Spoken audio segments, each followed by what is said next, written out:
Thank you very much for joining us this evening for the second in our NCAD Digital Hub in Public Digital Cultures webinar series on emerging technologies.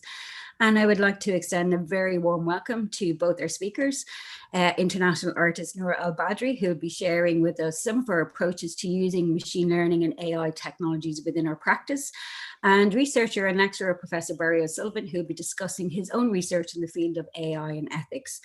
This talk series is convened by Dr. Rachel O'Dwyer, Visual Culture Lecturer at NCAD, and myself, Elaine Hoey, Artist in Residence at the Digital Hub, and much thanks to Anne Kelly at the NCAD Gallery, who is hosting our events. So tonight, we'll be discussing how AI and machine learning are being integrated into our daily lives and some of the ethical implications surrounding these emerging technologies. We're interested in how the intersection between art and technology can unlock some of the perspectives on AI, and how researchers and artists are directly addressing social and political tensions around the use of data and AI in regards to privacy, surveillance, identity, ethics, and power. So AI itself is increasingly being used in diverse and different applications such as medical diagnostics, facial recognition, police profiling, dating apps and sex bots, Google search feeds, self-driving cars and autonomous military drones. And all of these applications raise critical questions, not only about the uses and ethical implications of this technology, but also around the nature of interactions between humans and AI systems. And I suppose as AI begins to shape our society, it should be for all of us to decide what direction it will take. So how can we ensure AI systems we build are responsible and safe? Whose values and outcomes are we encoding into these systems? And can technology ever?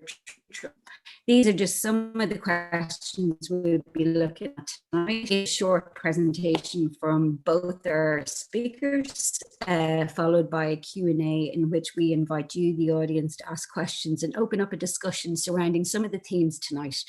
Please feel free to add your questions in the chat section. Our first speaker tonight is Professor Barry O'Sullivan, and I can't think of a more invested person to speak to us about AI and the ethical questions surrounding this technology. You're very welcome, Professor O'Sullivan. Professor O'Sullivan holds the chair in constraint programming at the University College in Cork. He is the founding director of the Insight Centre for Data Analytics at UCC, founding director of the Science Foundation Ireland Centre for Research Training in AI, and a principal investigator at the Confirm Centre for Smart Manufacturing. He's an adjunct professor at the Monash University, Australia. Professor O'Sullivan served as Vice Chair of the European Commission High-Level Expert Group on AI, and also a scientific advisor to the AI Watch, an initiative of the European Commission's Joint Research Centre tasked with monitoring the uptake of AI in Europe. He's an award-winning academic working in the field of artificial intelligence, constraint programming, and operations research. That was quite a mouthful. You're very, very welcome tonight, Professor O'Sullivan. Thanks, and we're Elaine. Delighted to have you here to talk about your research and some of the cutting edge work that you've been doing around ethics in this field. So I'll hand it over to you now. Great, thank you very much. And it's a real pleasure to be here. And thanks very much for inviting me. It's a really fantastic event. I attended the first one. It was really great. So no pressure this evening. I'm going to share my slides here. And hopefully you can see them now in full screen mode properly. So can you see them okay, Elaine? Okay. Yes, I can, Barry. Okay, great. Perfect. Thanks. Super. Yeah, so I'm going to talk to you for about 20 minutes about AI ethics, moral machines, and model behavior. And in her introduction, Elaine asked a very, very important question, which is whose values are we encoding in AI systems? And I guess the punchline of this talk is going to be whose values indeed do we even understand our own values? And so I'm going to talk at the end about some differences in our value systems internationally and how we might deal with that. So I suppose for me, the concept of AI is a very old concept. You know, the use of and responsible use of technology is something we've been thinking about for a very long time. You know, the moral of Mary Shelley's Frankenstein is that we do need to be responsible for all scientific progress. And of course, the the creature created by Frankenstein was not respected and not loved as he desired to be, and we all know the disastrous consequences of that. There's lots of stories in the popular media about AI going wrong. Stanley Kubrick's 2001: Space Odyssey. The humans were killed by the AI system. An interesting sort of dimension about AI is that, of course, one of the real original thinkers about AI, Alan Turing, who came up with the imitation game just about 70 years ago now. His own life was cut short by the moral values of the time. He was an openly gay man, and as a consequence of him just living his life as he wished, he was persecuted and ultimately took his own life. So it's a sort of a double irony given the topic we're talking about today, AI ethics and sort of moral values and so on. Ireland can claim some leadership in the original thinking in artificial intelligence. So the first professor of mathematics at UCC was George Boole, who wrote the Laws of Thought when he was a professor there. And the Laws of Thought is really about how do you automate the process of reasoning. So he not only established the field of symbolic logic, but he also established the field of mechanized reasoning. And just after his death, a letter was written by one of his colleagues to his widow, Mary Everest Boole, where a meeting between George Boole and Charles Babbage was recounted, probably a meeting that took place around 1851, where they were both talking about the concept of a thinking machine. AI itself is a concept about 70 years old. It was first coined in the 1950s at the famous meeting called the Dartmouth Conference. And John McCarthy, Marvin Minsky, and others basically set about planning a summer project over 12 weeks where they sought to automate the principles of artificial intelligence. And of course, we're at least 12 weeks away from AI even today. So, of course, the great optimism at the time was not as well founded as it might have been, because, of course, at that time there was lots of things that were not well understood, particularly about the limitations of computers and the limitations about computation and what can and can't be efficiently computed, problems that we still grapple with today.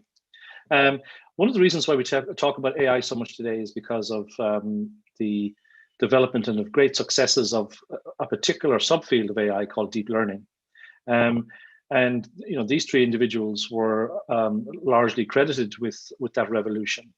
And I just want to point out that it's interesting that the fellow in the middle, Geoff Hinton, is actually the great-great-grandson of George Boole. And so AI is very much the story of a single family as well, which is interesting. And obviously significant genius running in that family. AI today is all around us. We touch it every day. In fact, we're benefiting from it now because the Zoom, for example, compresses the video stream that you're seeing based on the bandwidth that's available to us. And so that's been done without us even knowing it. We touch AI every time we turn on Netflix or we seek a book on Amazon. Anytime we use a voice assistant, we're using artificial intelligence. And so one of the great questions is, well, given that these systems are there, and this revolution has happened so quickly, how can we be certain that the technology is doing what we want? And by that, I mean that it's respecting our values and respecting our privacy, for example. And on this slide, there are a number of things that raise some ethical issues. So, for example, on the bottom right, you see Sophia the robot. So Sophia the robot is a robot that was given citizenship, I believe, in Saudi Arabia. On the right-hand side, on the left-hand side, on the bottom, you see a self-driving car, an automated vehicle. And so self-driving cars need to be able to make decisions in a split second about what they're going to do. Are they going to stop? Are they going to speed up? Are they going to turn? The Google AI, Google Duplex system is a system that can converse with human beings in a voice that is indistinguishable from a human being. And so what kind of issues arise when people believe that they're interacting with a human being when they're not, that they're interacting with a machine. In the center of the slide is some technology from a company in Italy that make mannequins that, rather than having eyes, they have cameras, and those cameras are connected to an AI system that can predict your age, your gender, your race. They can predict whether you like the garments that you're looking at, which garments you're looking at. And of course, you can be tracked around the store because you're probably carrying a mobile phone in your pocket. And when you go to the cash register to pay for your goods, you know, the person behind the till will know that you were the person who stood in front of the mannequin and liked the shoes, but did not buy them, but did not bring them with you. And so they have a chance to upsell. So lots of issues that we need to think about. We always hear about things like bias, and we talk about racism and sexism being encoded into AI systems. This isn't the fault of the AI technology itself, but rather it's a consequence of how we gather data sets on which we train AI systems. And so we need to think very carefully about how we build these things. AI systems are widely used, and I'm just going to give you some examples where AI systems can create ethical questions. So for example, in China, there is the social scoring system where AI has been used to score all citizens based on their behavior. So in China, as you if you break laws or you're considered to be dishonest, then your social score is reduced. If you hang out with people who have low social score, then that impacts on you. And so the system that basically surveils the population to maintain that is driven by an AI system primarily. All people don't benefit from AI technology equally. So this paper that I'm showing here is a paper that that Facebook AI did a few years ago, where they showed that object recognition does not perform as well in developing regions as it does in developed regions. And this is largely because the manner in which items appear in everyday contexts in developing countries is very different from how they appear in developed countries. So for example, if we have some soap beside our sink, it looks a particular way in a developed Western country. Whereas, if you're in a far less developed environment, then then soap might just be, put in the box. It might be, sitting beside a sponge or something. So it appears differently, and so as a consequence, object recognition doesn't work as well. So, AI isn't the benefits of AI are not being reaped by people equally. Of course, there's the whole question of surveillance capitalism. We give away huge amounts of our data to social media organizations, to data companies in return for services. And as a consequence of that, we are tracked and watched. And of course, we should all be aware of that, but maybe we are not. There's huge debates going on around facial recognition technology and its use. So again, there's nothing particularly wrong with facial recognition technology. However, when the people whose faces are being recognized is been done without their consent, then there's a problem. When the systems that are doing facial recognition behave differently for different races, in different races, then that's a problem. Different genders, that's a problem. So we need to be very careful about this, because our identity is very much in it's cast in our faces. People make judgments about us based on our faces, and so if AI systems are making automated judgments about us, then they need to recognize us properly. We hear constantly of the use of deep fake technology. AI generated content that looks like it's real.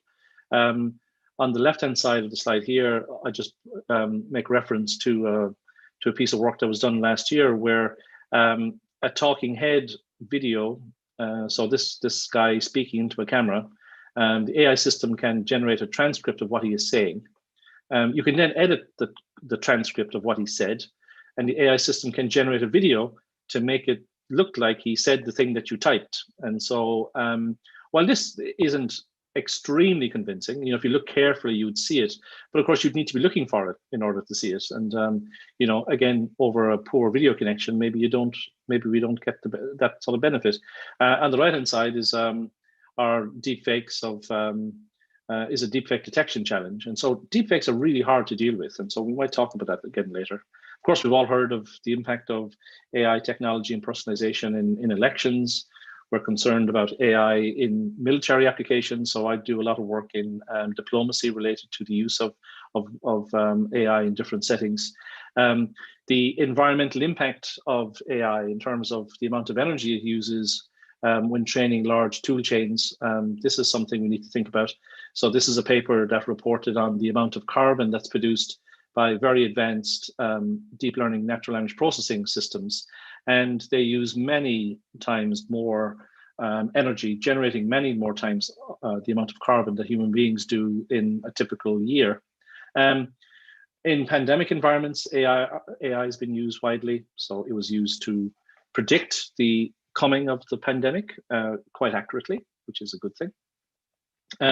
It has been used to build diagnostics. So, for example, here is an example of an AI system that can diagnose COVID-19 from a CT scan of one's lungs. And so this is potentially a very good use of AI technology, although in the last week or so, there have been some reports that many of the studies like this have methodological flaws, not technical flaws, but methodological flaws. So some of the advances here are not as good as we might have expected. Chatbots have been developed for use in COVID-19 to help people access information. So obviously these need to be reliable. If people are getting the wrong information, that's a bad thing. People have been assessed based on risk factors. So can we identify where scarce resources need to be spent? This is something we need to think about. There's lots of examples. Gathering together all of the learned information about COVID-19 to help diagnose the disease. And also things like, for example, some very new technology using recordings of coughs to diagnose COVID-19. Very interesting applications of AI. So I suppose over the last couple of years, I've been heavily involved in developing ethical codes for AI, so largely on behalf of the European Commission. So what we did there was the European Commission established a high-level expert group, which it brought together in June of 2018 to basically set out a set of ethics guidelines. And this group was a very diverse group, I suppose diverse in terms of background, as you can see, not particularly diverse in terms of race, but diverse in terms of background, gender, expertise. And one of the things we did very early on was to publish a set of ethics guidelines for trustworthy AI. So basically, what would it mean for AI systems to be ethical and trustworthy? And in that work, we basically identified 7 key requirements that all AI systems should uphold. So they should protect human autonomy and over an agency. They should be technically robust and safe. They should respect our privacy. And so we articulated these and described these in the document, and you can go and find these and discuss them and access them if you wish.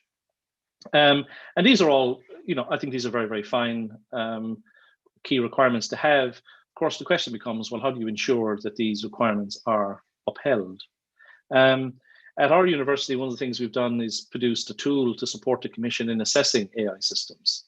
And so you can access that at altai.insight-center.org. And we'd be very interested in talking to people about the details of that.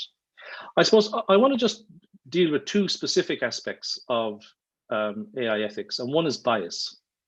And you often hear the idea that we should be eliminating bias from AI systems, and we need to be very careful about what we mean. And in the next few slides, I'm just going to give you a sense of how complex it is to talk about bias. Some of you might recognize the image here. It relates to a system that's used in the United States for making parole recommendations to judges. It's the well-known COMPAS system, and basically there's an ongoing argument that the COMPAS system has racial bias, and there's also an argument that it does not, that it's actually that is unbiased. And I suppose my position is that both sides of the argument are true. It depends on what you mean by bias. And so I'm just going to take you through some of the logic for a second so that you can think about these ideas. So basically behind this data is our numbers that end up looking like this. And I don't expect you to take in all the numbers. I'll highlight the ones that are most important. But basically, the system makes a prediction. And so these are the columns. So I've split out the African-American data from the white data. And the columns represent whether the COMPAS system regards you as high risk or not. So in the columns you see over on the let me just get a little laser pointer here. So on this column, the Compass system regards 2,174 of 3,600 African Americans as high risk. Of these, in fact, of the 3,600, 1,901 reoffended. So the system is making judgments, high risk or low risk, and people are either demonstrating that they are deserving of the category by reoffending or not. So the diagonal here represents correct decisions. This is people that were considered to be high risk and did reoffend, or people that were considered to be lower risk and did not reoffend. So when I'm on the diagonal, I'm correct. When I'm in the other diagonal, I've made a mistake. And so the basic argument is that, well, Compass regards African Americans as being twice as high risk as whites. And so it does this by looking at these two numbers here. So it says, well, we regard, of the 3,600 African Americans, we're looking at just shy of 2,200 are considered high risk. Whereas in the white grouping, only 854 of the 2,500. So it's 60% versus 35%. So this looks like a racial bias. This looks like the system really is biased against African Americans. And if you look at it in a different way, you look at, well, who's considered, but I suppose the question is, are the people that consider to be high risk, do they turn out to reoffend? And interestingly, about 53% of African Americans do actually reoffend, and whereas 39% of the whites reoffended. And these are roughly the same as the predictions that came from Compass. So maybe that signifies that there isn't a bias at all, because the system is in some sense accurately predicting the categories. Of course, it really comes into play when we start looking at how we make mistakes. And if we look at the false positives, so who do we mistakenly think are reoffenders? You see that about twice the proportion of African Americans are considered erroneously to be high risk as opposed to whites. So that really looks like a bias. And if you look at the other way, I suppose what I call the Ted Bundy effect, who are those who are false negatives, so are erroneously considered to be non-reoffenders. We see that the whites get the benefit of the doubt here. About twice as many of them seem to get away with being considered lower risk when in fact they are high risk. So there's some evidence, depending on how you look, that the system is biased. There's some evidence to suggest that it isn't. If you look at bias from a different perspective, you just look at calibration, which is the extent to which the system correctly predicts for the population. You see that the systems are about balanced, about 63% of African Americans, 59% for whites. So the system looks unbiased when you look at it in that way. And I suppose the question is, well, is the damn thing biased or not? And of course, the question is, well, it depends what you mean by bias. But one thing you cannot do is you cannot eliminate all of these biases simultaneously. And we can actually mathematically prove that you cannot do that. So when we talk about bias, we need to be very, very precise about what we mean. The last point I wanted to look at is just the basic thing about morality. So is there an agreed international set of sort of principles about what is acceptable and what is not? And surprisingly, the answer to that question is no, there isn't. And one way of demonstrating this is to look at the very extreme trolley problem, where you have a vehicle that's hurtling out of control, and a signalman has to decide, well, which way do we direct this out of control carriage, and do we, and of course, people are going to be hurt, but who is going to be hurt? Now, MIT have launched a project a few years ago called the Moral Machine Experiment, which you can visit at moralmachine.net. And basically what the thing does is it presents scenarios to you that you should choose one over the other. So it presents scenarios like this one, for example. So there's a self-driving car, it has a sudden brake failure, and basically you can either continue on the path, the car can continue on the path that it's following right now, or it can swerve to the other lane. And in either scenario, people are going to be killed.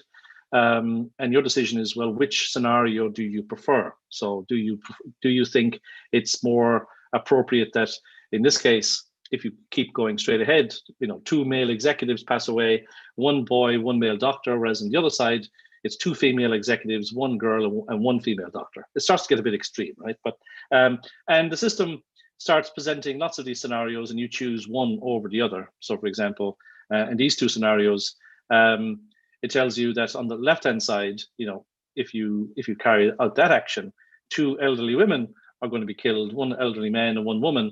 But these people are respecting the law, whereas on the other side, you have 1 woman, 1 man, and 2 girls, but they're flouting the law. And so you have to choose, and there's lots of these scenarios to work through, depending, and it gets down to details of whether, what's your, like this scenario here, are you going to swerve the car and kill the 4 poor dogs, or are you going to kill the woman, the large man, the elderly man, and the criminal? And of course, you might think that there's agreement on this. And I suppose first of all, there's a question of how do we, from the hundreds of thousands of interactions that people have submitted on this system, is there a commonly accepted ranking? And I suppose the punchline is there isn't, and I'll show you in a second. But I suppose what's interesting is that that a very strong ranking emerges in terms of the likelihood of sparing people. And so you see on the right-hand side of this chart, you see people tend to really want to save babies and strollers. People really want to save girls and boys, so children. Pregnant women very, very high up the rank. At the other end of the spectrum, the last 3, we prefer to save dogs over criminals over cats. And in the center, it starts to get a bit messy. We seem to have preferences over male athletes over executive males. We prefer executive females over male athletes, and so on. And you might say this is a bit extreme, but it's the result of aggregating the preferences of hundreds of thousands of people.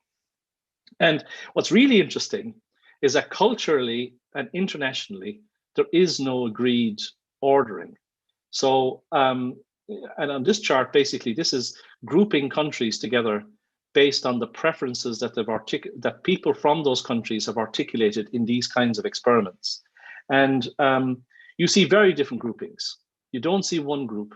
And on the right-hand side here, this is broken out by Western versus Eastern versus Southern. And the axes on these radial charts are, sparing humans, preference for inaction. Do we spare pedestrians? Do we prefer to spare women? Do we prefer to spare the fit, the people acting lawfully, and so on? And you see the shapes of the things in the center are very different. So, for example, in Eastern cultures, one of the significant differences between them and the other 2 cultures is that they don't prefer typically to spare the young. They prefer to spare the old. Another major difference between, for example, Eastern cultures and Southern cultures is that Eastern cultures are more likely to wish to spare humans, which is quite interesting. In Western cultures, we see our dominant preference seems to be for inaction, which is interesting. And so the question becomes, if we're going to build AI systems, we really need to ask the question, whose values and whose morals are we building into these things? And guess what? We have no agreement on that. Thanks very much. Back to you, Elaine. Thank you very much, Barry, for that. That was such an interesting talk. And we're going to have some questions on that after a while. There's lots of interesting questions on some of the information you brought up. And so I'd like to, so we're going to have a chat with our second speaker now. And I'm delighted to introduce Nora Badri. And artists have become increasingly interested in exploring the ethical, political, and aesthetic potentials of emerging technologies, and also of recognizing the interconnection between the techniques of artistic practice and production and their political effects. And I think Nora's practice really encompasses some of these principles. And Nora Badri is a multidisciplinary and conceptual media artist from Germany with a German-Iraq background. Her works are research-based and are as much post-colonial as post-digital. She graduated in political sciences at Johann Wolfgang Goethe Institute University in Frankfurt, Maine, and was the first artist in residence at the Swiss Federal Institute of Technology in 2020. Her practice focuses on the politics and the transformative potential of new technologies such as machine learning or data sculpting. Al-Badri's artistic material is a speculative archaeology from fossils to artifacts or performative interventions in museums and other public spaces that respond to inherent power structures. Her work was featured in the New York Times, BBC, ArtNet, Wired, and more, and she is exhibited in the Victoria Albert Museum's Applied Arts Pavilion at Venice Biennale, ZKM, Science Gallery, Arts Electronica, and many, many more. And we're delighted to have you here to speak tonight and really kind of excited to hear about your practice. So I'll hand it over to you now, Nora. Thank you so much, Elaine. Just a second, let me share my screen first and start the presentation.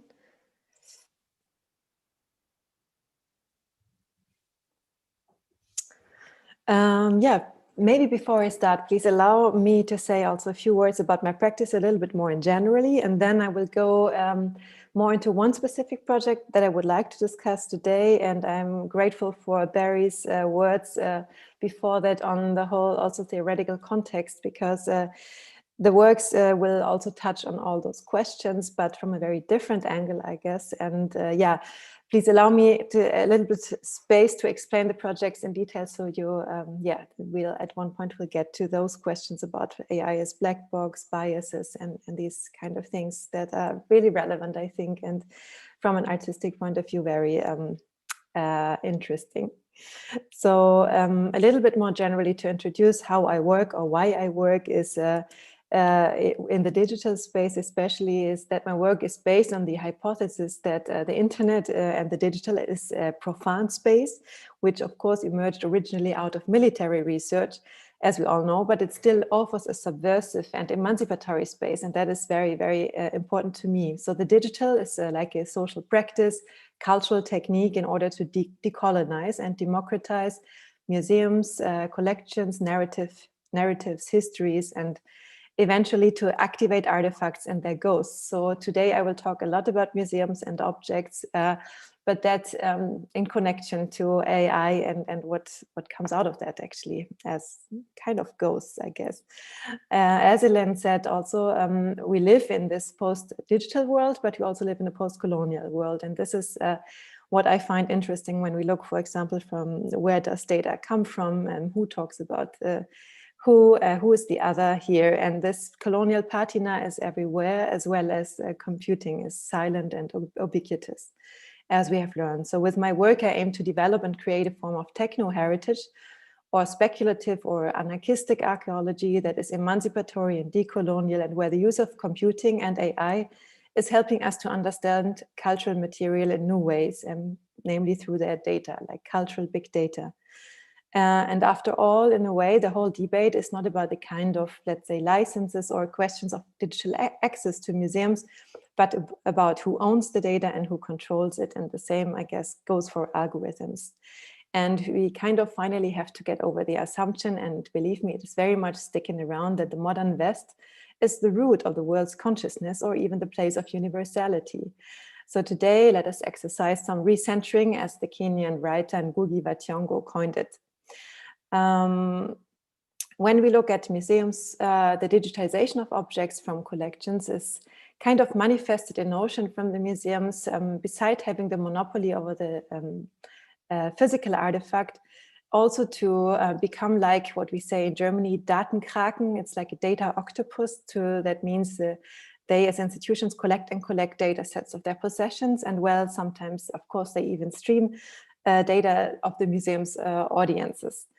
So in a way, the widespread museum practice in the global north is a bit anachronistic, because the suggested democratic potential of technology, that means by democratizing, having an open access to the museums and to their data sets, stands in sharp conflict to the institutional angst of losing relevance and the sovereignty over interpretation. Although we see many more shifts. I think just a few weeks ago, Louvre opened their collections online as well. And in the US, there are also a few museums like the Metropolitan Museum, for example. But today, so I'd like to introduce you to my one of my most recent works. It's called Neuronal Ancestral Sculpture Series and Babylonian Vision. And with this work, I'm expanding specifically on decolonial and machine learning museum practices by generating this form of techno-heritage. That means those are what you see here and also here maybe are synthetic and newly generated archaeological artifacts. Let's see. What did I do? In a way, this was a project that came out of my residency at EPFL University in Lausanne with the help of 3 machine learning experts, Nega Forutan and Milika Bijati and others. We used a pre-trained neural network based on GAN technology, general adversarial networks. It's the same technology as we saw earlier about the deep fakes, and I'll show you a bit about it in a moment. And this neural network was trained with 10,000 images from 5 different museum collections, with the largest collections of Mesopotamian, Neo-Sumerian, and Assyrian artifacts. So that's why I say Babylonian. It's more the Sammelbegriff, a collective name. So there is actually no need to name those 5 museums, because we all know who they are, who own the largest collections. And but the images were in the majority collected through web crawling and scraping, and well, yes, without the institution's approval, even though I asked each of them beforehand, and just 2 of them through their open API. That was the Met Museum and the Cleveland Museum. So those were some parts of the 10,000 input objects, which was the training data set. And the so-called diversity of this data set was really high. That means very different objects like figurines, pottery, jewelry, fabrics. And we did quite a lot of also pre-processing to work with it. And before I take you on this more like visual journey on the Babylonian times with how machines at least dream about Babylon, this is what you see here, a slide to explain what are actually GANs and also how deepfakes work, because in the end, is what we are seeing is the image, but the machine never sees an image, but only numbers, and then makes sense through the numbers of the image. But what the machine also sees in the end are the patterns. And that is actually for this project very interesting, because well-trained and experienced archaeologists might also be able to detect approximate time and places through the patterns, so can do actually any well-trained AI. This is I think a quite neat example from an early form of the deep fakes. This person does not exist.com. It shows based on a very large training data set. It's generating new images of persons that never existed. They're still a bit, some are more, some are less uncanny, especially in the section of the hair. You can sometimes see the mistakes, but that also could be only like something where the image is not really sharp. And if you train the GANs, basically, the generated aesthetics tackle, I think, very many questions about our understandings and obsessions also with authenticity, originality, and authorship. Here you can see how the machine is actually learning the images. So the produced images can be photorealistic, as we saw earlier, yet they are no photos, because each of them is made up from noise in hundreds of epochs. This is a repetition of learning of the generator via the discriminator. That is how it works, actually. But then it's an interesting question from an artistic standpoint, also how new and original are these images really? And is this like verisimilitude, and does that actually matter? And I think those are larger questions when it comes to what knowledge and forms in the arts are passed on from generation to generation, and how we are actually inspired as people. And this is why I refer to this work as ancestral sculptures in a literal way through the title, because what we can see through the GANs here are the semantics of very large data sets, visual data sets. And of course, the machine only sees the number. But in the latent space, that is for those of you who have heard of it, that's set in the equation, there is a lot of semantic content that has meaning for a human eye and mind, and that we as artists actually can work with as a tool. And the interesting part, I think, here is that the abstraction also allows us to contemplate the images and their language as a form of visual memory that is not only limited to the input objects, but is actually transcending them and being able to generate completely new memory objects. And how it works in a way, those are few objects, and here you can see how they evolve. So applying machine intelligence to digital heritage collections and their cultural big data supplies more speculative and abstract insights into the search for a visual language, for example, for a form or a pattern of an area within a very specific spatial context, and in this case, Babylonian. So for me, the interesting part here is the image as an artifact and as a visual trace of the past, transcending time, as well as the potentiality of an infinitive series of aesthetic references. Also, of course, it is interesting to use again as a tool to critically examine and investigate a fairly conservative and sometimes even dogmatic fields such as archaeology.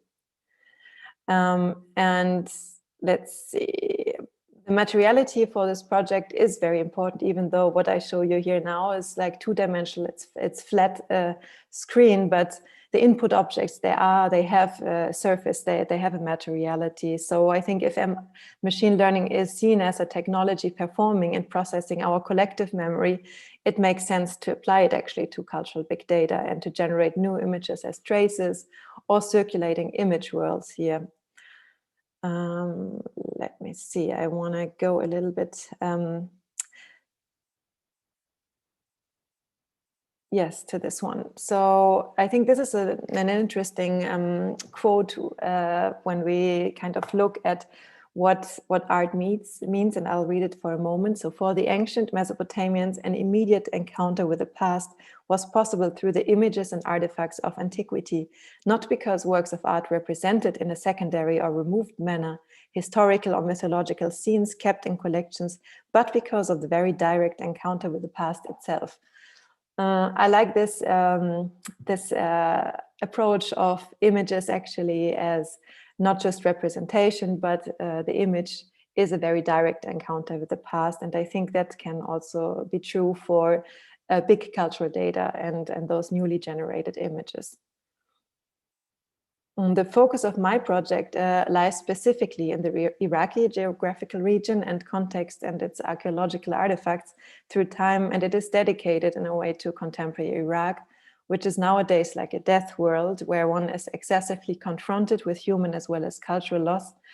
In a way, what I'm trying here with this project is seeking a contribution to a futurity of a place, form of world making, which is characterized by creation rather than destruction. So it's a form, where I would say that there is an inscribed power of the digital object here, as it is also practiced among many indigenous groups, that the handling of the digital object is the same as with a material object. And after all, I would say it's about the meaning that we give to the data sets. And this is actually what also Barry talked about earlier. There are many different cultural values, many different protocols. It really depends on what community you will ask and what material objects of which community you are dealing with in a way. And so for this project, I would like, I think, to finish for a moment with this slide on the data problematic, let's say. It's about the politics of data sets or geopolitical ones, because here you can see what data is actually used in training of some of the most important neural networks in the world, so ImageNet or OpenImage. And the numbers are, I think, very staggering and overrepresentation of Western images in training data sets. It's a real issue. And in general, data sets from the global south are much more underrepresented in large training data sets. I mean, it might be also very beautiful unintended advantage when we talk about things like surveillance and security issues in societies that are not through where facial recognition is not working. But it also leads to a kind of ever perpetuating visual dominance of just a few contemporary cultures. And I think GAN image creation is a way of world making and connecting to a visual language of, in that case, the Babylonic past, our ancestors' past, where I understand this generating of techno-heritage is for me a way of practice of resistance here, taking back and repossess cultural data, and it's built in narratives of objects that are actually looted, that are actually stolen and kind of locked in museums where in many instances, the museums are not open to everyone, only open, for example, to people with a good passport. And for me, this project also means laying of one's hand on that dispersed, looted knowledge as a virtual knowledge. And the adversarial here in the GANs is the decolonial. And thus, that work is actually a lot about the politics of data and decolonizing databases as a form of archive, because as you can see in these images, there is usually no data from any regions close to or similar to Iraq or anything like that. And there is also another thing that I wanted to explain here. It's from this paper, The Elephant in the Room. I always want to call it the colonial elephant in the room, but that was actually what Barry also described earlier, that object recognition doesn't work out of context in a way. And then whatever we train the data set with can't recognize it in other cultures, in other worlds, in other contexts, basically, environments. So it makes it absolutely a real world difference. And I think in addition, in this project for Babylonian Vision, also because I was saying very quickly in the beginning, the museums don't know that I used actually their data.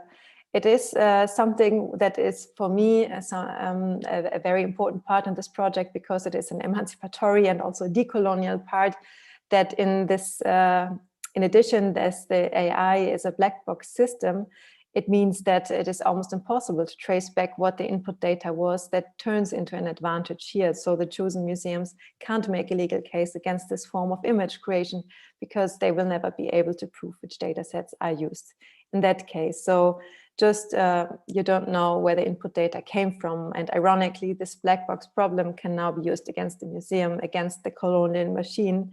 And that is something that is in many other cases a problem, but not in every case, in every context. And so, while I'm certainly interested in demystifying technology and tools, of course, I'm also interested in the mystification and also that transcendental aspect of using technology in art itself. And I'm very much aware of the paradox. And the last two slides is about another project. It's the Nefertiti bot. I did that a few years ago with another artist together, Jan Nicolai Nellis. And also here, the digital can be understood as a potentially refractory and resistant space for allowing alterity and conceiving the world otherwise, because the object world usually cannot defend itself. Hence, the object is the perfect subject. But when objects start speaking for themselves inside a museum, possibly in voices one has heard before, like speech synthesis, it can be a highly aesthetic and political act, especially, this in that case, I would like to demonstrate it to you. So it was an interactive artwork in the museum where people could talk with a Nefertiti bot. And that is what she said. Activate. One moment, I'll start. Here I am, activated and caged, diasporic. I am taking on an agency for millions of stolen and looted objects in the museums of the global north. For the past 100 years I was stuck in Berlin, behind bulletproof glass, touched and painted by custodians. You mentioned ownership and restitution, but do you really think that this is still relevant to us? Okay, 1 second. Okay. Wonderful. Thanks, Nefertiti. So the bot was an experiment also that deals with the questions of a post-authorship, what it means when a bot and an object or a speaking artifact decontextualizes and decolonizes. Exhibitions where usually you have only one person doing the narrative, that is the curator of the exhibitions. And this one was, not unlike a servant bot that we usually see so often, but it was a very powerful and bot that she knew exactly what she was talking about, as you could hear. And of course, this bot was also highly biased, talking about bias, but it was biased in a way, in a decolonial way, biased by us, trained from us artists. Of course, we didn't hide the fact that we trained the bot, yet the encounter with the audience was, this is the mysterious thing when people talk to machines, like how serious everything is taken in a way. And this is the interesting moment and paradox, I think, when those questions then can be actually discussed with a machine. So yeah, let me come to an end with the words directed maybe towards the questions of the future of the museum and technology. And maybe later I can talk a moment about what techno-heritage also can be from my point of view. But I think one other last important point, it is important, I think, what I was presenting here is that those technologies are not yet mastered by or neither understood by the colonizer. And by the colonizer, I refer here to the museum, which now they are no longer gatekeepers actually of culture and heritage. Instead, they just represent a fraction of seeders of the digital assets. And that museum as a colonial machine with its persistent Eurocentric allocation of values, as it was historically promoted by the museum, can now disperse in times of digital reproduction and open data. And I think the role of machine learning here in this process, it makes patterns visible, also those that we didn't know about, for example, those that are not talked about. And Wendy Chun described that in her essay, Queering Homophilia, beautifully, that she said machine learning can offer a generative power of discomfort. So critics of digitization or cultural heritage believe that the value of the original is diminishing if the access to digital replicas increases. And I could not disagree more, because the digital opens completely new ways of interacting with collections, remixing, activating, also relating to objects in a more participatory and diverse decolonial collective manner. And so from my point of view, the digital copy is no slave to the original, and that is the era of techno-heritage. Thank you.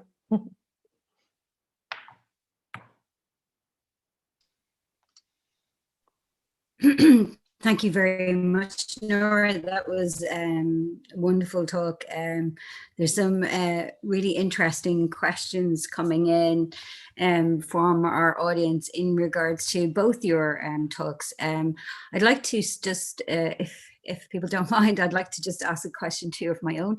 And it was something that, and I'll address this to you, Nora, first, and I have one for you too, Barry, if you don't mind.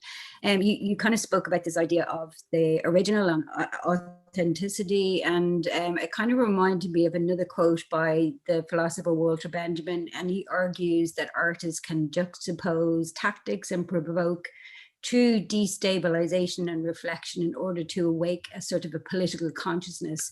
So I think your work feels like it overtly, you deal with ethics within the kind of fabric of your work. And I wonder, through these kind of subversive and quite covert methods, the idea of kind of taking, the black box of the models from the museum and kind of reusing them. I wonder, could you talk a little bit about that, and also the role that you think technology could play in turning it, in turning technology back on itself to kind of create these types of interventions? Because I do think that's the future in one sense, that we need to use technology against itself almost to reveal the inherent problems.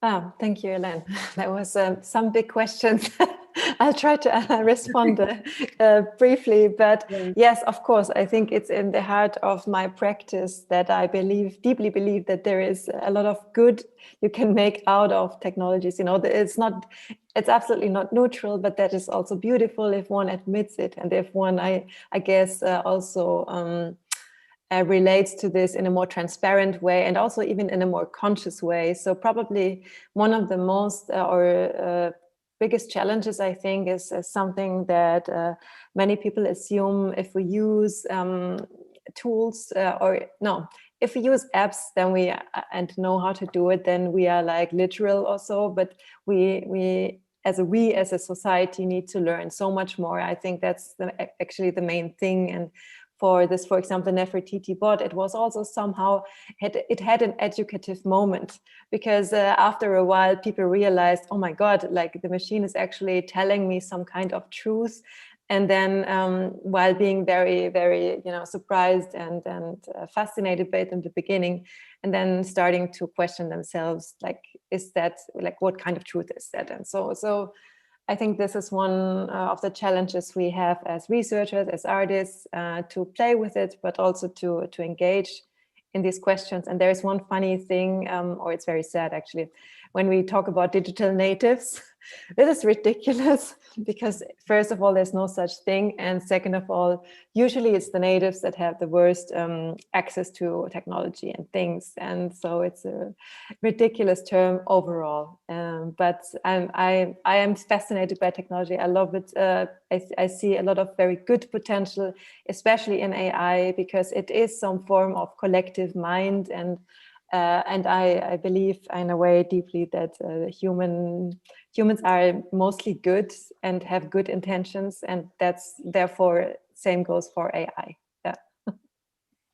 Do you have any thoughts on that question, Barry, yourself, in regards to, the kind of, art is using this technology in this way and revealing the kind of, the systems that can work or not work? Do you think there's, within your very academic field, how do you see the role of art kind of playing out there?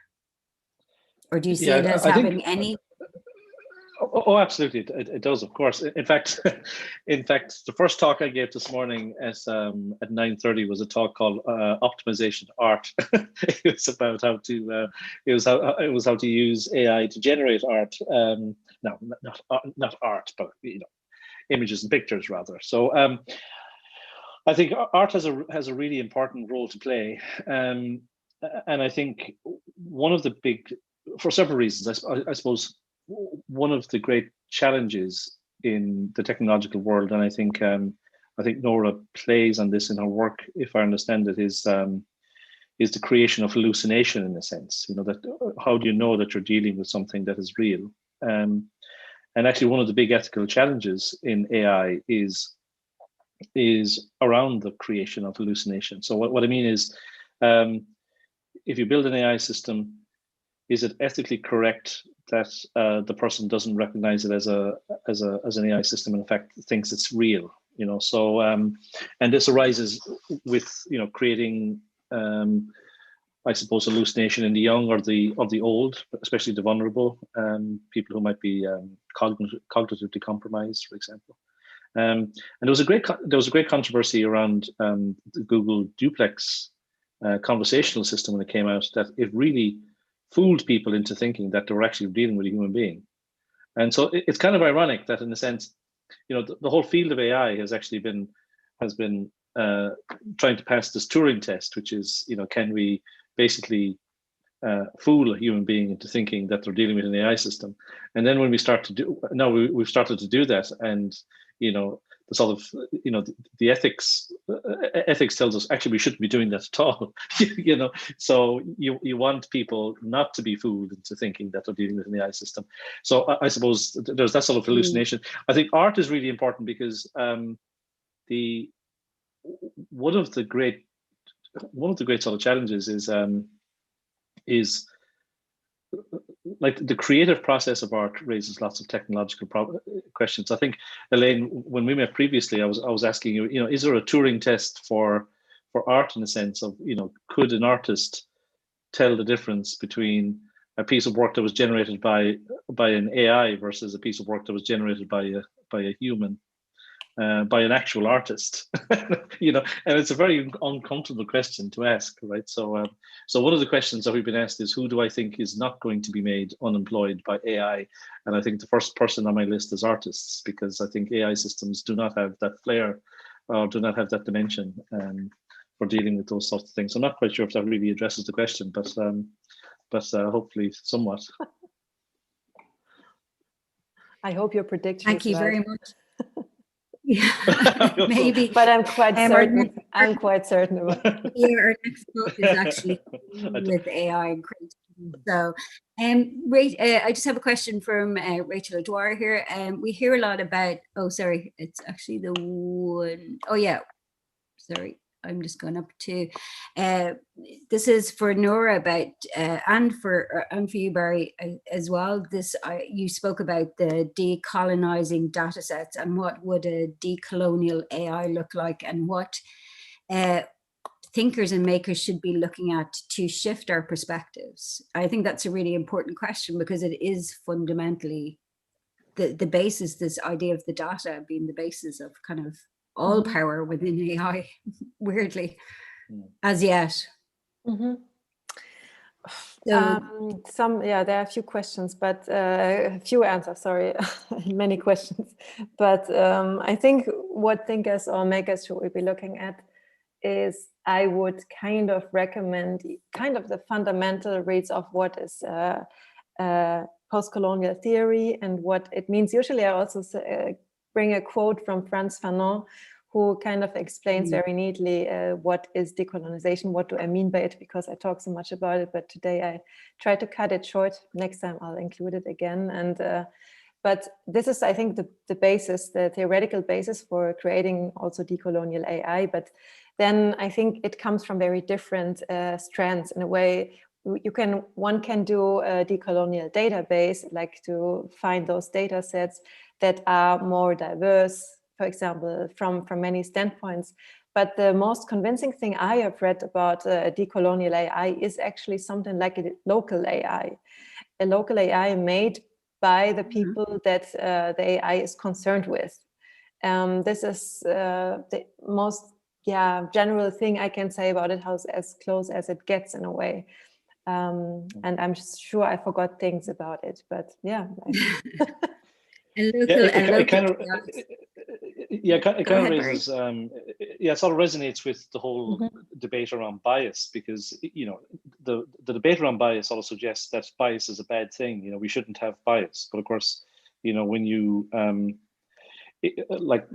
so it all suggests that we should sort of globalize everything in a sense, and sort of have one kind of homogeneous data set that sort of represents everybody. And that the local is bad in a sense, right? And so, you know, I don't fear, like, obviously there are forms of bias which we certainly don't want. You know, we don't want people to be disadvantaged in some way, right? So, but I think there's great value in building data sets that are local, you know, that do reflect the culture. And I think there should be no apology for that. Of course, we need to be very careful then of how we apply those things. You know, so if we produce a system that is informed by a particular culture or by a particular local environment, we should not then try to transport that and, you know, put it into a different culture and a different environment, because it's not representative. But we shouldn't try to sort of turn everything into Magnolia data, you know, where we just, you know, where it's kind of the least offensive thing. Because we lose the richness, you know, and it's interesting that kind of happens a lot. It's related to some questions that are there that, you know, the context is extremely important, you know, and AI systems that are conscious of local norms and local expectations and so on. And I don't necessarily mean geographically local, you know, but, you know, it can be cultural too. So that's really important. And I suppose at the end of my talk, when I was pointing to the moral machine experiment, that kind of bears out, you know, that the values that people have internationally are different, you know, and so we shouldn't try to build systems that tries to swim against that tide, I would argue. Yet maybe it's very important also, just to add one little thing, I think it's important to recognize that in the moment, like you saw on the ImageNet, for example, we are so highly obviously biased pro-Western nations that yes, there we have to do something to balance it out. And of course, I would be in every sense against anything that is close to universality, because that doesn't exist, such as neutrality doesn't exist. But yeah, where we are in the moment, I think it requires some action from many sides. Yeah, because this is kind of rolled out everywhere. Indeed, yeah, absolutely. I think we're still in a situation where you know, things like data sets, the models that AI are trained on, and who owns them, and who has rights to use them, still become a kind of a question within this. And how do we create a sort of, or address an imbalance there for people who, you know, if we are even within a local society, somebody is going to own that data and that information. And that's where, is it possible to create a sort of a, in a more open source way, or are we facing black box kind of AI? Is this the reality of what we're facing? Either of you, I think both of you, I know, are able to. Yeah. So I suppose, you know, black box AI is a phrase normally used to refer to outcomes that cannot be sort of easily, I suppose, analyzed. You know, that you can't ask simple questions of and get simple answers to. And so the classic sort of black box AI, or, you know, things like deep neural networks, where the concept that they encode is simply a very complicated mathematical function, and you can't really interpret that very much.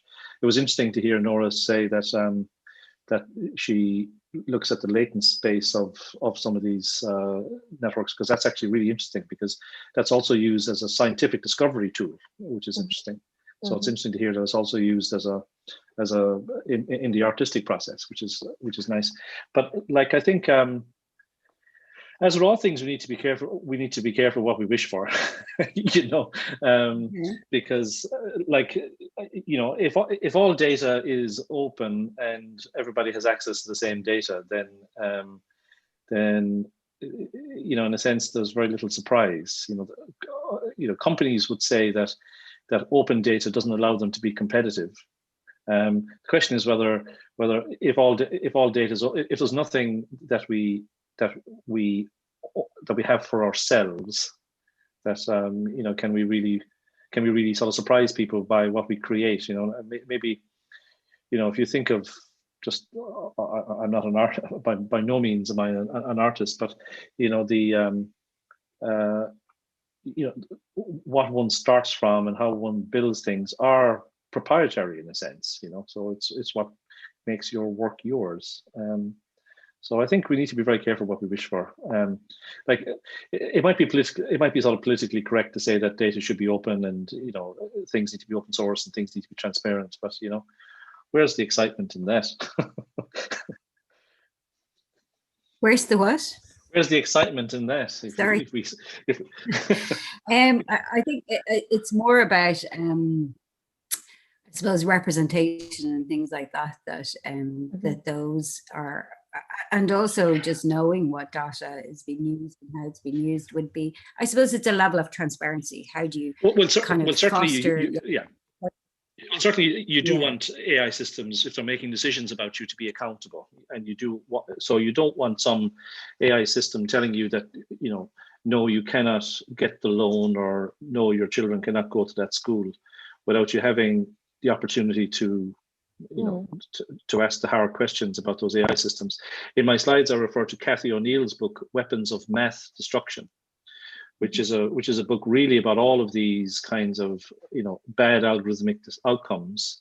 And so transparency and accountability is really, really important, especially when it comes to your personal data and making decisions about you that impact you in a significant way personally.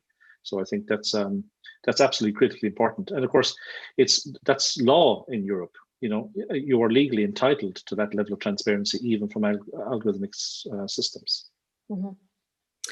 I just have a slight change of direction just for, and it's a question for Nora. And it's a question from Sophia. How do you navigate giving agency or the voice to a sort of an inanimate object? And she's doing a project very similar to yours. Well, she's very inspired by you, and she's very kind of conscious about this voice speaking for somebody else, you know, and how do you kind of do that within your practice, and how do you find means to give a voice to something that's not necessarily your voice, but yet it's part of your culture? Yeah, I mean, it's a very tricky big one. It's a big, yeah, it's a really big also challenge, I think. But in the end, it is also important. I think it really depends about what kind of, for example, chatbot and software we actually talk about. Because in this one, it was more or less, it was a general AI, so it could answer any stupid question, but it was then kind of even scripted, yeah, I would say, by us artists, and we didn't hide it. So we didn't, you know, proclaim that this is what Nefertiti would have said. No, of course not. I think the project in the end for the audience made it clear itself that is Nefertiti also in the case was only representing other objects, and she even said that other, like millions of other looted objects. And so it's really as an artist to set the context right and be also transparent to your audience, but of course without kind of ruining the experience also. And this is, yeah, you will have to try, I guess, a lot, and also test it with audience, how it works, how they actually engage. Until that, it's not easy. But I think, as I said earlier in the beginning, it also helped me to read many post-colonial texts that talk about, for example, the language of who is the subaltern, who can speak for them, and if so, how. I think it's a highly sensitive question every time one is touching it, but it's absolutely worth it to try it, and also to fail if it doesn't work. It's also fine, I think. I agree with that. I have a question for you, Barry, and it's in regards to, I suppose, you know, when companies are training, or within the job that you're doing in UCC, and you work with young engineers and computer scientists all the time, is there a transdisciplinary approach to teaching, you know, in regards to, do you run that along other schools of thinking like philosophy or ethics or sociology, or is it purely just the computational part that students are taught without any framework or discussion around that? Well, I think there's certainly a growing focus on ethics amongst the AI researchers. So that's something that I think is really well understood. And also I think the impact of technology on human psychology, you know. So in fact, we have at UCC, we have a joint degree program on computer science and psychology. Specifically, you know, the intention is to bring those two groups together. So that's really, really important. At the lab, we have, you know, we've had artists and residents working with us, which has been really, really exciting, because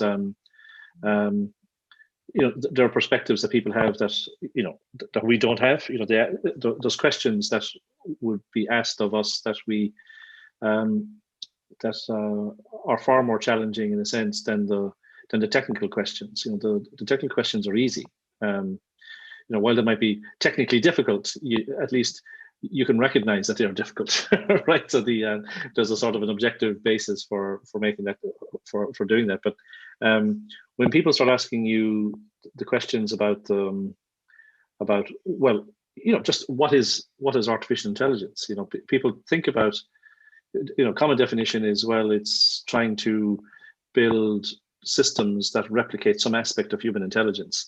But you know, you don't tend to find AI people working on comedy, for example. You know, so you don't tend to find AI people trying to build bots that will make people laugh. And I think, in fact, that's another profession that's not going to be done away with by any form of AI automation, is because I think the day that we build AI systems that can stand up, that can make people really laugh at things that are funny, other than simple puns or something, that's going to be significant. But the whole question of what does creativity mean is something that we don't really understand. And of course, it's a huge part of intelligence. In some sense, the ability to create is really the hallmark of intelligence, and it's something that in computer science we don't tend to study very much. There is a field called computational creativity, which must really excite people in the artistic community that there's such a thing. But I meant that sarcastically, Nora. I meant that sarcastically.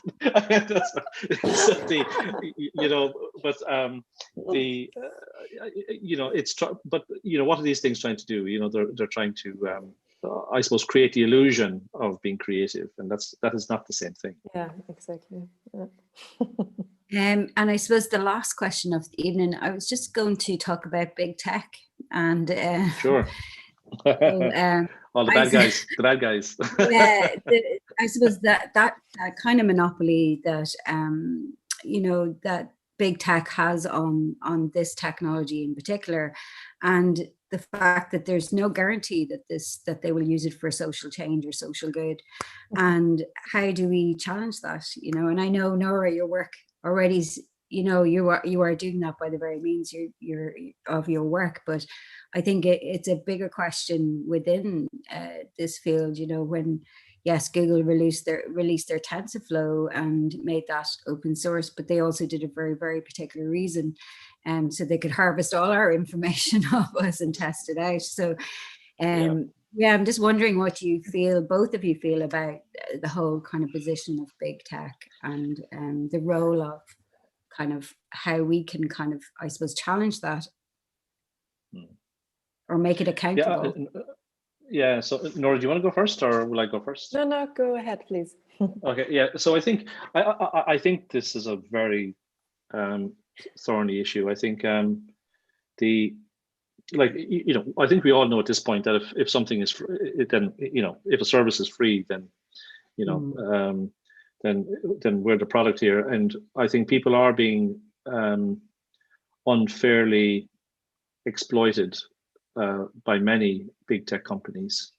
To call a spade here, most of the big tech companies, they make the reason they want data is because their overwhelming revenue stream is from advertising, and it's from facilitating people and organizations accessing you for the purpose of you spending your money.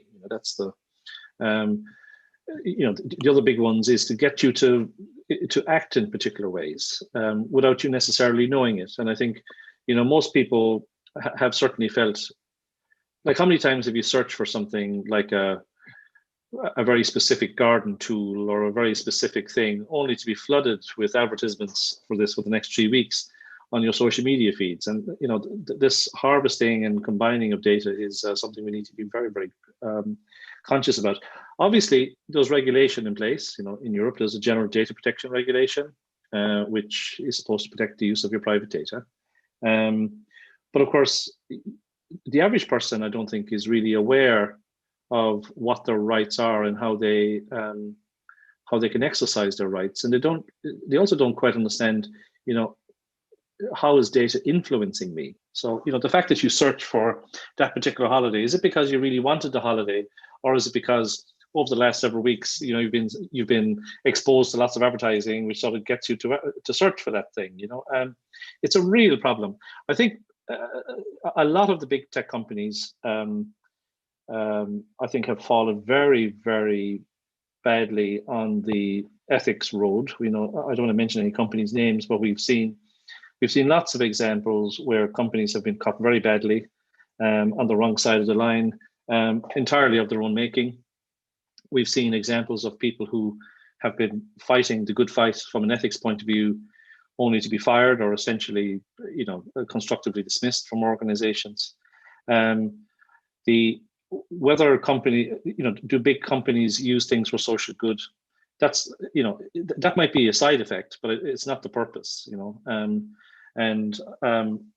would, I'll be cranky for a moment and sort of say, well, I don't even think that they use a lot of their data for social good. I think it's entirely by accident if they do so. And you know, the term ethics washing hasn't been invented for nothing. You know, a lot of companies, they hide behind the ethics brand purely for the purpose of making you feel that they are indeed the good guys. So, you know, we need to be very careful about how we share our data, about what permissions, what consents we give to our data. I think the world could do. We could do. I could tell you some horror stories about what some tech companies are doing. But I think frankly, I don't think we fully understand, or that typically people fully understand, the reach that these companies have into our lives. And the book Surveillance Capitalism gives a really fantastic insight into how the business model of surveillance is used by a big tech company to make these companies really the richest companies in the world. I was asked the other day what the first optimization problem was, and I don't know what the first combinatorial optimization problem was, but one of the very early ones was called the diet problem, and the diet problem was the problem of what would it cost to create a sustainable diet for the average human being. And this was in the 40s, and it might surprise you to learn that one can buy an annual sustainable diet for a human being for about $500. So if it costs $500 to feed a human being a perfectly sustainable diet that they get all of their calorific requirements, all of their vitamin and mineral requirements, all their recommended daily allowances.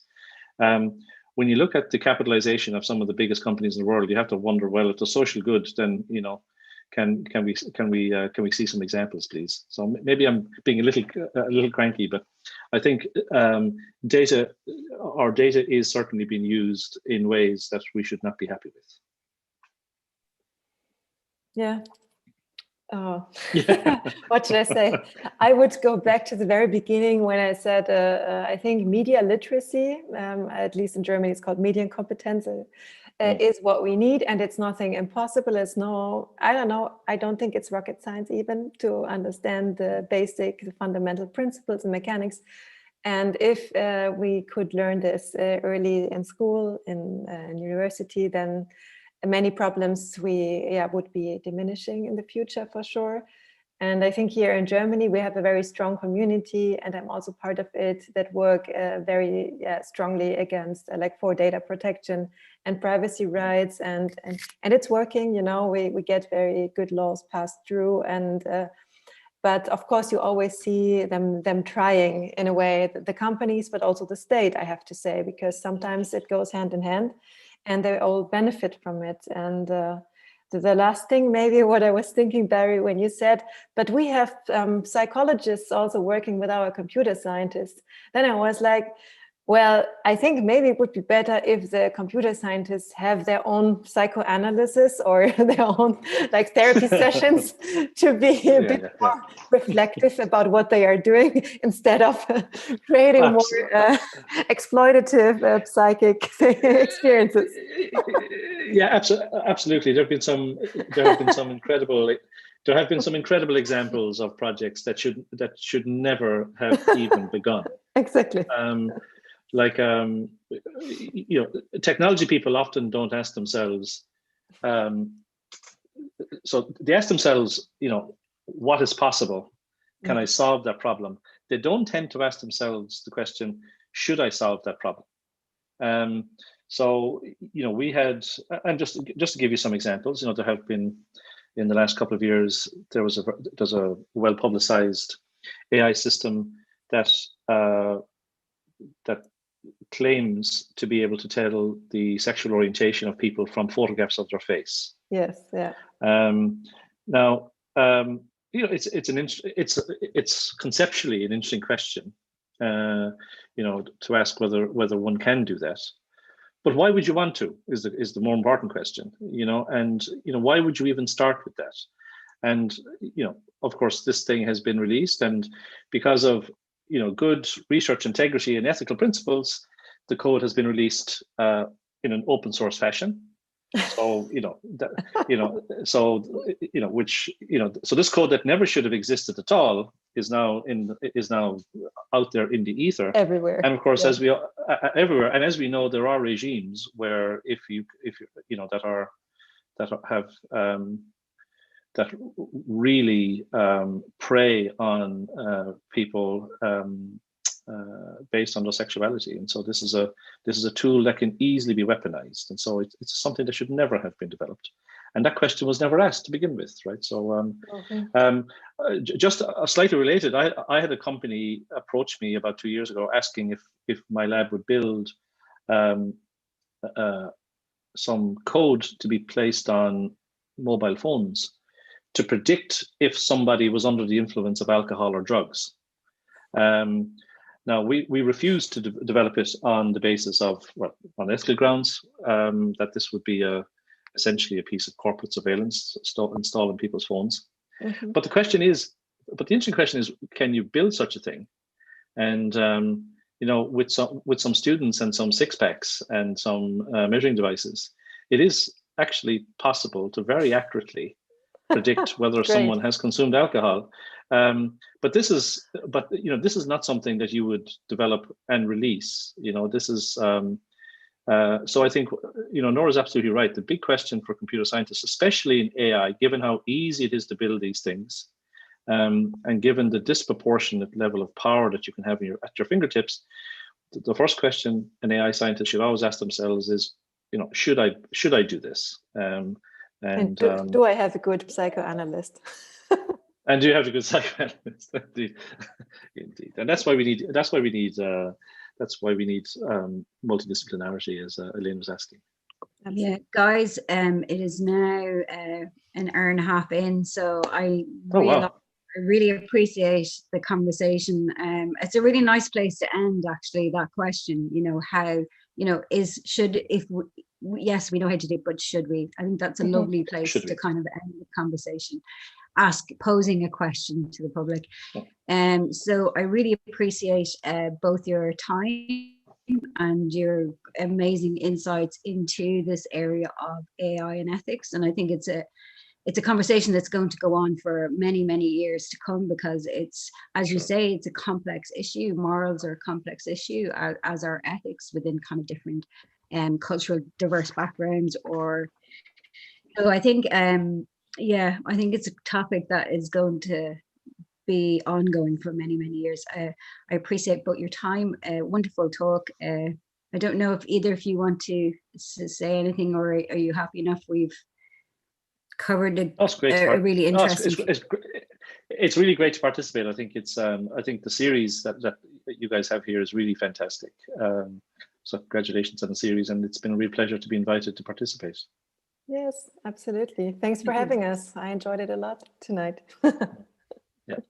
Thank you very much. It was a lively debate, which is always good. It just means that it's a topic that people are passionate about, and that's really important. I'd like to thank you both, and I'd like to thank everybody for watching tonight.